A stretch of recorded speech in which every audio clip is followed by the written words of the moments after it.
देखिए, मुझे खुशी इस बात की है कि आज से कई साल पहले जब मजलिस इत्तेहाद और मुस्लिमीन यहाँ पर आई थी तो लोग उसका झंडा पकड़ने से डरते थे। तब इनमें से बहुत सारे ऐसे नौजवान थे, उन्होंने ये झंडे को संभाला और आज ये वक्त आ गया है कि मजलिस की एक सीट हासिल करने के लिए 50-50 लोग कतार के अंदर खड़े हुए हैं। यकीनन मैं भी समझ सकता हूँ कि बहुत सारे लोग नाराज़ होंगे और मैं उनसे सबसे पहले तो मजलिस इत्तेहाद और मुस्लिमीन के महाराष्ट्र के सदर की हैसियत से वो तमाम उम्मीदवारों से मैं माजरत चाहता हूँ, मैं उनसे माफ़ी चाहता हूँ और मैं ये उम्मीद करता हूँ कि हमने जो भी फैसला किए हैं वो मजलिस के हित में किए हैं, मजलिस की भलाई के लिए हमने किए हैं।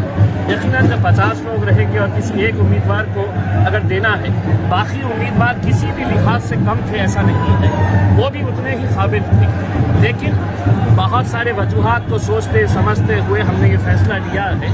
मैं जो लोग भी नाराज़ हैं उनसे ये कहूँगा कि देखिए, आज ये दिन हम जो देख रहे हैं वो आप सबकी मेहनतों का नतीजा है और अगर इससे कोई नाराज़ होकर कोई दूसरे पक्ष में अगर जा रहा है तो मेरा ये कहना है कि फिर इसका मतलब ये है कि आपको इत्तेहाद की कोई फिक्र नहीं थी, आपको मजलिस से मोहब्बत नहीं थी, आपको सिर्फ कुर्सी चाहिए थी, आपको सिर्फ एक टिकट चाहिए थी। मैं तमाम लोगों से यही अपील करूँगा, एक बहुत अच्छा मौका आया है, बहुत अच्छे नौजवानों को हमने चुन कर अभी फ़िलहाल टिकट दिए हैं और इंशाल्लाह देखेंगे आपकी 16 तारीख के दिन जो है। आज जो ये नौजवानों का जो जुनून है, तो ये जुनून रहेगा कि ऑटो में तकसीम होंगे? इंशाल्लाह मजलिस महाराष्ट्र में सबसे बड़ी ताकत अगर कहीं पर बनी है तो वो औरंगाबाद के अंदर बनी है। यहीं के औरंगाबाद की आवाम ने पूरे हिंदुस्तान के अंदर एक पैगाम दिया कि इत्तेहाद में अगर हम रहेंगे तो हमारी कैसी ताकत बन सकती है। यही जोश था, यही जुनून था, यही दीवानगी थी जो 2015 के अंदर हम 26 कॉरपोरेटर्स चुनकर लेकर आए थे। एक एमएलए यहाँ पर बना, एक एमपी यहाँ पर बना और आज जब ये वक्त आया है तो सारी सियासी ताकतें एक तरफ है और ये नौजवान, ये दीवानों का हुजूम जो है वो आप इंशाल्लाह देखेंगे कि 16 तारीख के दिन ये शहर का रंग कैसा होगा। आपके विरोधकों ने आपके पोस्टर भी जलाए, आपके पोस्टर भी फाड़े, क्या आप उनको बनाने की कोशिश करेंगे? देखिए, वो भी मेरे अपने हैं और मैं जैसा पहले कहा हूँ कि उनकी नाराज़गी जायज़ है, मैं ख़तई उनसे खफा नहीं हूँ, मैं ख़तई उनसे नाराज़ नहीं हूँ, वो भी मेरे अपने हैं।